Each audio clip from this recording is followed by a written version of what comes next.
नमस्कार मंडळी. जोकर कुणाल कामरा याने उपमुख्यमंत्री एकनाथ शिंदे यांच्यावर टीका केली. या टीकेमुळे गेल्या काही दिवसात प्रचंड राजकीय गदारोळ सुरू झालेला आहे. हा जो कामरा कोण आहे तो आतापर्यंत केवळ उच्चभ्रू लोकांमध्येच प्रसिद्ध होता. बाकी सर्वसामान्यांना कामरा की बुमरा हे काहीही माहीत नव्हतं. पण त्याने उपमुख्यमंत्री एकनाथ शिंदे यांना गद्दार म्हटलं आणि उबाठा सेनेमध्ये आनंदाचे धुमारे फुटले. कारण आतापर्यंत उबाठा सेनेमधूनच एकनाथ शिंदे आणि त्यांच्या बरोबरचे आमदार खासदार आणि उबाठा सेनेमधून एकनाथ शिंदे यांच्याकडे गेलेले उबाठा सेनेचे पदाधिकारी यांना गद्दार म्हटलं जात होतं. बाकीची कोणीही यांना गद्दार म्हणत नव्हते. हा एक मोठा फरक लक्षात घ्या. केवळ उबाठा सेनेकडूनच गद्दार म्हटलं जात होतं. त्यानंतर उद्धव ठाकरे यांनी ऐन विधानसभा निवडणुकीच्या अगोदर सांगितले होतं की आता महाराष्ट्रातील जनता देखील एकनाथ शिंदे आणि त्यांच्यासोबत गेलेल्या लोकांना गद्दार ठरवणार आहे. आणि कशाच्या मार्फत? तर विधानसभा निवडणुकीच्या निकालामार्फत गद्दार ठरवणार. हा दावा कोणी केला होता? अर्थातच उद्धव ठाकरे यांनी केला होता.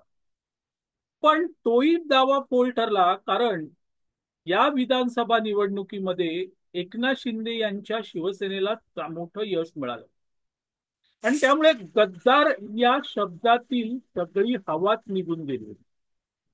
अशा वेळेस आपण ज्यांना गद्दार म्हणतो पण जनता गद्दार त्यांना ठरवत नाही, हे बघून उबाठा सेना ही काहीशी नाराज आणि विचलित झाली होती. त्यामध्ये हा कामरा या उबाठा सेनेसाठी एक आशेचा किरण ठरला आणि मग त्या कामराची ती कविता, तिला प्रचंड मोठी प्रसिद्धी आणि गद्दार वगैरे वगैरे सगळं म्हटलं गेलं.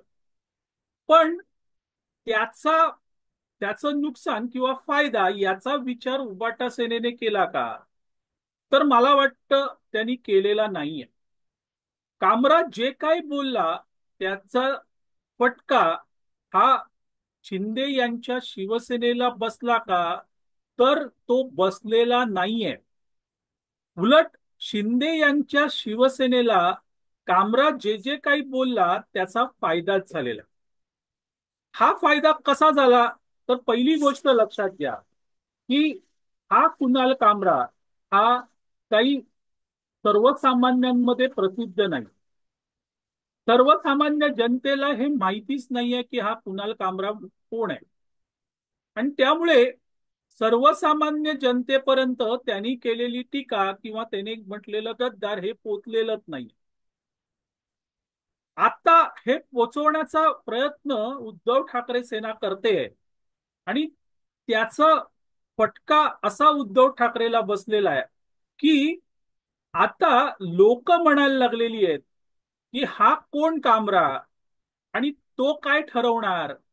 आम्ही मतांद्वारे ठरवलेलं आहे आणि गद्दार बिद्दार हे आता संपलेलं आहे, तरी जुन्या कडीला का ऊत आणला जातोय हे आता जनता बोलायला. म्हणजे त्याच्यामुळे शिवसेनेला फटका बसण्याच्या ऐवजी शिवसेनेची सहानुभूती वाढलेली आहे, हे लक्षात घ्या. आणि हा पहिला मुद्दा. दुसरा मुद्दा असा आहे की हा जो कुणाल कामराज नावाचा कोणतो आहे, हा सेक्युलरांमध्ये, बुद्धिवाद्यांमध्ये जे हिंदुत्वाला, उजव्या विचारसरणीला नेहमी पाण्यात बघतात त्यांच्यामध्ये प्रसिद्ध आहे. आणि त्यामुळे त्या लोकांनी सगळ्यांनी त्या कुणाल कामराला डोक्यावर घेतलं. अगदी उद्धव सेनेनेही डोक्यावर घेतलं. थोडक्यात काय? तर हे जे सेक्युलर, हे जे बुद्धिवादी, हे सगळे आता उबाटाच्या बाजूने उभे राहिलेले आहेत आणि ते लोकसभा निवडणूक असेल, विधानसभा निवडणूक असेल, त्यावेळेसही उबाटाच्या बाजूने उभे होते. पण याचा एक तोटा असा असतो मित्रांनो की जिथे जिथे हे सेक्युलर बुद्धिवादी जातात तो पक्ष बुडतो, त्याला कोणताही जनाधार उरत नाही. हा यांचा इतिहास आहे.